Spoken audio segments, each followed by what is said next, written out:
Hi kids, welcome back. What a day. I've been outside in the wind and rain. Anyway, talking of weather and wetness, The War Between the Land and the Sea, episodes 3 and 4 aired this weekend, and I thought I'd give them a watch. Now, I did do a review about the first two, not in massive detail, but just enough. This review will give away a few spoilers, and the way I see it, if you like the show, these won't be spoilers to you because you've seen it. If you don't like the show, you're not going to care. So anyway, episode 3 and 4, in general, still looks good. Shot nicely. I think the effects are good. I think the giant fish, the big fish ones, are ridiculous. And, the score is good.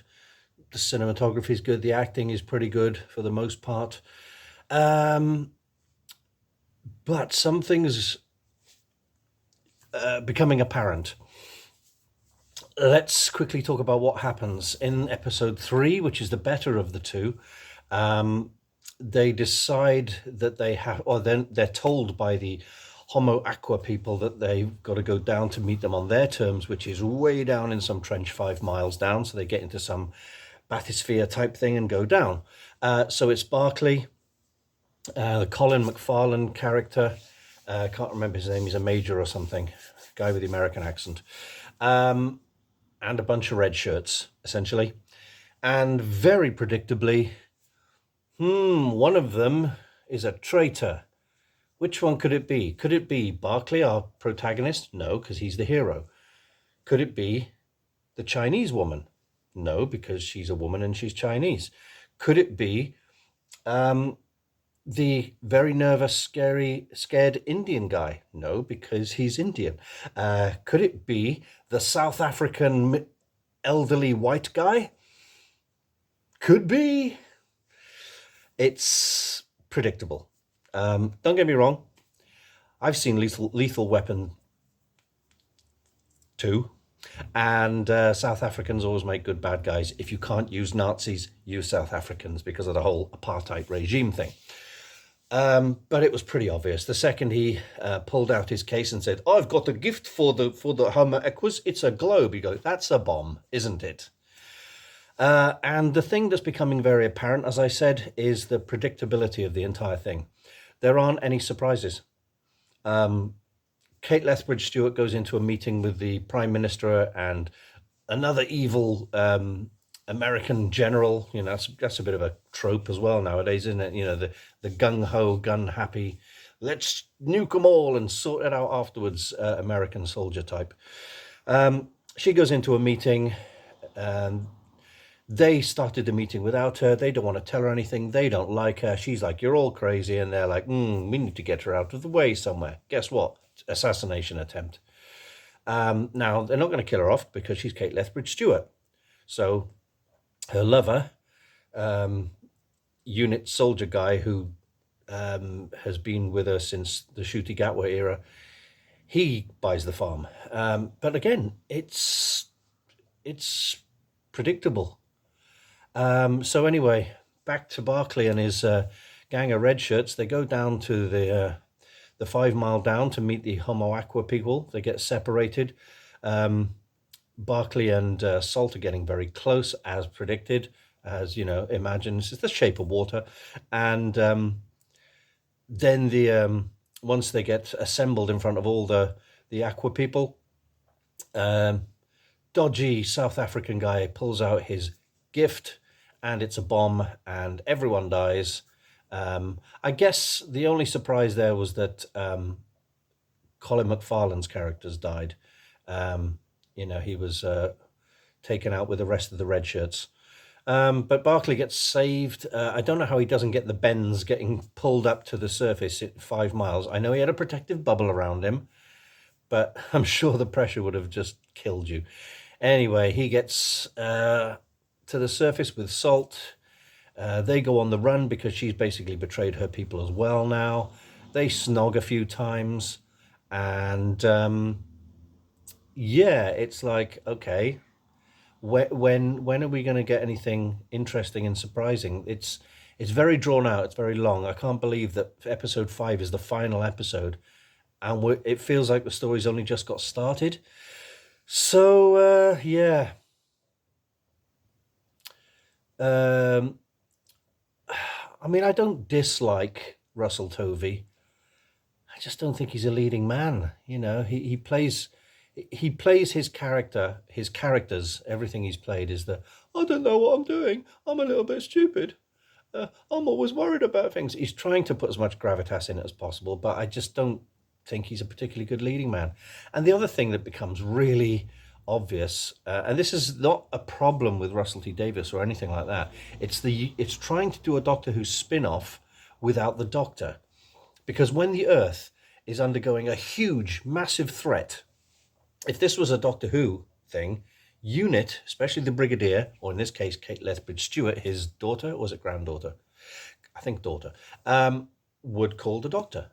Now, currently, in the Doctor Who universe, there are 2 Doctors hanging around.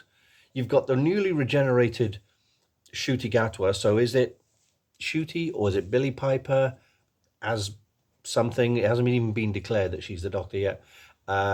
And we've got a David Tennant hanging out with his own TARDIS with Catherine Tate. Call him. Obviously, you can't call him because this is a Doctor Who spin-off, and bringing in the Doctor would be like, oh, never mind the main characters. It's all about the Doctor now. So you can't do that. But that's the problem. And I had this with all the Torchwood shows and the spin-offs and everything. It's like, the Doctor could fix this in 10 seconds flat, especially in this case where the Doctor has had many, many dealings with the hmmm, the Sea Devils and the Silurians in the past. John Pertwee, Peter Davison, Matt Smith, they've all encountered them, and they're on good. David Tennant, obviously, with and I think Jodie, wasn't it?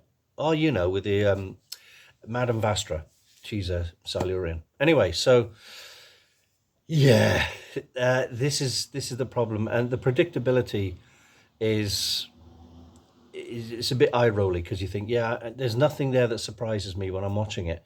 I'm hoping episode 5 is the jaw dropper that Russell T Davies says it is. I hope it is. I don't think it will be, because he said this about the Ncuti finales, and they've been very, very lackluster, unfortunately. I don't want to sound like a hater. I try to see the good in everything, but this show is not doing it for me. I mean, it looks great, but it seems to be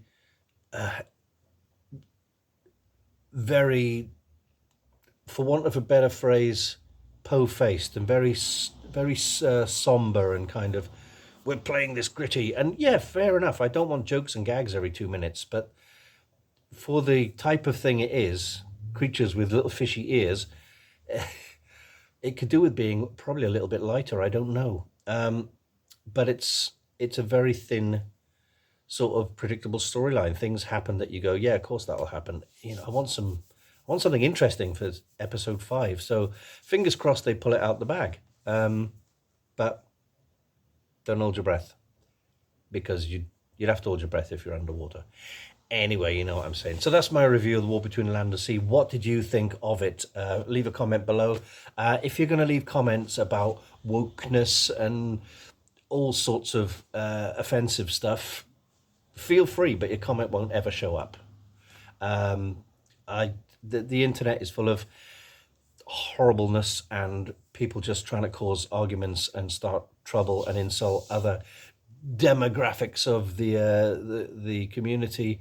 And I don't have a problem with anybody, really, unless you're going to be a hater. If you're going to be a hater, take it somewhere else. There are plenty of channels out there that are hating on everything. They'd love your comments. They just won't show up here. Anyway, before we go, I just want to say a massive, massive, massive thank you to the new subscribers. I think I gathered probably 12 or 13 new subscribers in the last 24 hours. Mostly thanks to Paul Mount, because he gave me a lot of push on his channel, because I made the tripod model kit for him. My video of how I put that tripod model kit together and painted it and detailed it and etc., etc., is coming up tomorrow at 5 o'clock. So tune in for that. That'd be good. Thank you for getting me past the 600 subscribers mark. I'm well chuffed. I'm on the way to 1,000. Who knows? Final thing. Final thing. I'll probably do a video on this in the new year. My movie, the movie that I co-wrote, plus I directed and starred in, Off-World Alien Planet, a sci-fi epic, a slow motion picture, if you will, has never been out on Blu-ray or DVD. Our distributors don't deal with physical media; they only deal with streaming. But one of my co-stars from the film, Tom, messaged me this morning and said, "Hey, look, eBay is selling Blu-ray copies of the film," and I'm like, "Wow, okay."